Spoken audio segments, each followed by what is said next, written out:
জাতীয় সঞ্চয় স্কিমে মুনাফার হার পুনর্নির্ধারণ কার্যকর ১ জুলাই ২০২৫ থেকে। জাতীয় সঞ্চয় স্কিমে মুনাফার হার নতুন করে নির্ধারণ করেছে সরকার। অর্থ মন্ত্রণালয়ের অভ্যন্তরীণ সম্পদ বিভাগের সঞ্চয় শাখা ৩০ জুন ২০২৫ তারিখে জারি করা এক প্রজ্ঞাপনে জানায়, আগামী ১ জুলাই ২০২৫ থেকে এ হার কার্যকর হবে এবং চলবে ডিসেম্বর ২০২৫ পর্যন্ত।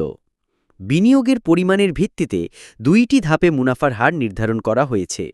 একটি ধাপ ৭.৫ লক্ষ টাকা পর্যন্ত বিনিয়োগকারীদের জন্য এবং অপরটি ৭.৫ লক্ষ টাকার অধিক বিনিয়োগকারীদের জন্য।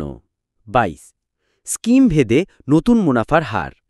৫ বছর মেয়াদী বাংলাদেশ সঞ্চয়পত্রে সর্বোচ্চ মুনাফা ৭.৫ লক্ষ টাকা বা তার নিচে বিনিয়োগে ১১.৮৩%, ৭.৫ লক্ষ টাকার বেশি বিনিয়োগে ১১.৮০%।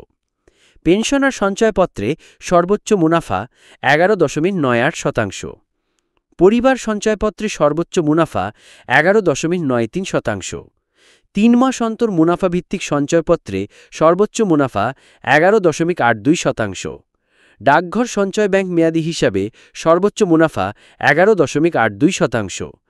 প্রজ্ঞাপনে আরও বলা হয়, মেয়াদ পূর্তির পূর্বে নগদায়নের ক্ষেত্রে সংশ্লিষ্ট বছর অনুযায়ী প্রযোজ্য মুনাফার হারই প্রাপ্ত হবে।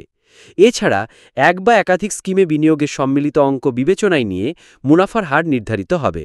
২২ পূর্ববর্তী শর্তাবলী অপরিবর্তিত। Wage earner development bond, US dollar premium bond, US dollar investment bond এবং ডাকঘর সঞ্চয় ব্যাংকের সাধারণ হিসাবের ক্ষেত্রে বিদ্যমান মুনাফার হার অপরিবর্তিত থাকবে বলে প্রজ্ঞাপনে উল্লেখ করা হয়। ২২ পুনর্বিনিয়োগের ক্ষেত্রে নতুন হার প্রযোজ্য।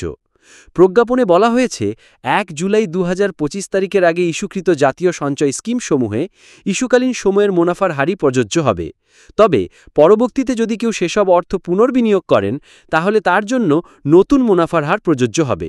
২২ ৬ মাস পর আবার পর্যালোচনা। অর্থ মন্ত্রণালয় জানায়, এ হার ৬ মাস পর অর্থাৎ ২০২৬ সালের জানুয়ারিতে পুনরায় পর্যালোচনা করা হবে। তবে যেসব বিনিয়োগ ইতিমধ্যে সম্পন্ন হয়েছে তাদের ক্ষেত্রে পুরনো হারই নির্ধারিত মেয়াদ পর্যন্ত প্রযোজ্য থাকবে। ২২ বিনিয়োগকারীদের সন্তুষ্টি। মুনাফার হার সামান্য বাড়ানোর এই ঘোষণাকে স্বাগত জানিয়েছেন সাধারণ বিনিয়োগকারীরা। তবে অনেকেই বলছেন, মুদ্রাস্ফীতি ও বাজার চাহিদা অনুযায়ী হার আরও সমন্বয় করা প্রয়োজন। বিস্তারিত তথ্যের জন্য ভিজিট করুন www.ird.gov.bd। রাষ্ট্রপতির আদেশক্রমে অর্থ মন্ত্রণালয়ের সহকারী সচিব মোহাম্মদ মোবারক হোসেন স্বাক্ষরিত আদেশেই তথ্য জানানো হয়।